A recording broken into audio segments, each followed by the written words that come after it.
বিশ্ববিদ্যালয় করার দাবিতে রাজধানীর মহাখালীতে সড়ক অবরোধ করেছে তিতুমীর কলেজের শিক্ষার্থীরা।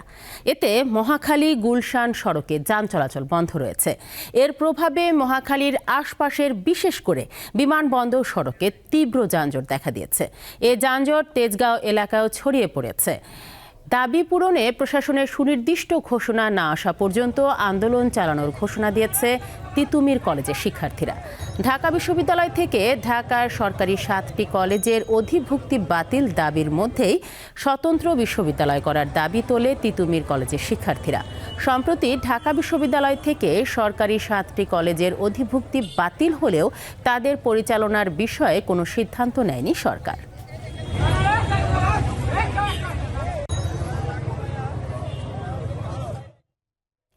দর্শক, তিতুমীর কলেজের সামনে আছেন আমাদের সহকর্মী দিলশাদ জাহান অ্যানি। তার কাছে জানবো সবশেষ অবস্থা।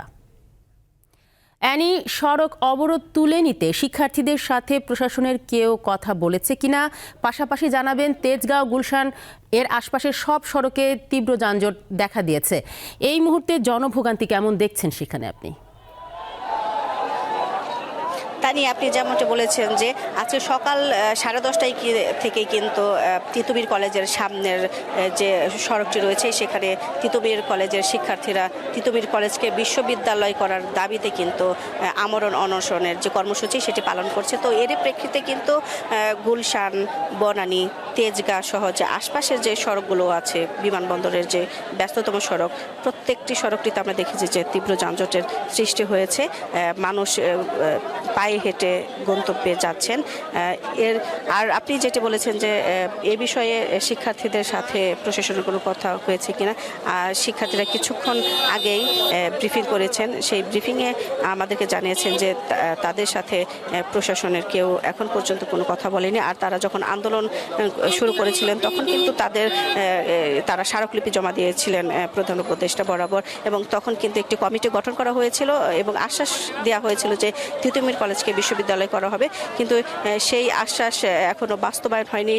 এ কারণে কিন্তু মূলত তারা আবারও আন্দোলনে এসেছে, রাস্তায় নেমেছে। এবং তারা আমাদেরকে আরও বলেছে যে তারা তিতুমীর কলেজের ভেতরেই কিন্তু অবস্থান কর্মসূচি পালন করছিল, কিন্তু কলেজ কর্তৃপক্ষ তাদের এই দাবির দিকে কোনো কর্ণপাত করেনি। এজন্য তারা বাধ্য হয়ে কিন্তু রাস্তায় নেমে এসেছেন। আর এখন আমরা এর কিছুক্ষণ আগে কিন্তু দেখেছি যে আমরণ অনশন পালন করা দুজন শিক্ষার্থী কিন্তু অসুস্থ হয়ে পড়ে, এবং অসুস্থ হয়ে পড়ার পর কিন্তু তাদেরকে দুজনকে হাসপাতালে নেওয়া হয়েছে। আর শিক্ষার্থীরা আমাদেরকে প্রেস ব্রিফিং করে যেটি বলেছেন সেটি হচ্ছে যে তাদের যে দাবি আছে, মূলত সেই দাবি যতক্ষণ না মানা হবে ততক্ষণ তারা আন্দোলন চালিয়ে যাবেন। আর এর সাথে তারা আরেকটি বিষয় যোগ করেছেন যে সম্প্রতি যে ঢাকা বিশ্ববিদ্যালয়ের অধীনে যে 7টি কলেজ অধিভুক্ত ছিল সেগুলো কিন্তু বাতিল করা হয়েছে। তাদের দাবি হচ্ছে যে এই 7টি কলেজ যারা আছে তাদের সাথে কিন্তু তারা আর একসাথে থেকে কোনো একটি বিশ্ববিদ্যালয়ের অধীনে থাকতে চায় না। তারা নিজেদের তিতুমীর কলেজকে বিশ্ববিদ্যালয় হিসেবে তারা দেখতে চান। এটাই হচ্ছে তাদের মূল দাবি। তো এইখান থেকে এই ছিল সবশেষ। তেজগাঁও তিতুমীর কলেজ থেকে যুক্ত ছিলেন সহকর্মী দিলশাদ অ্যানি।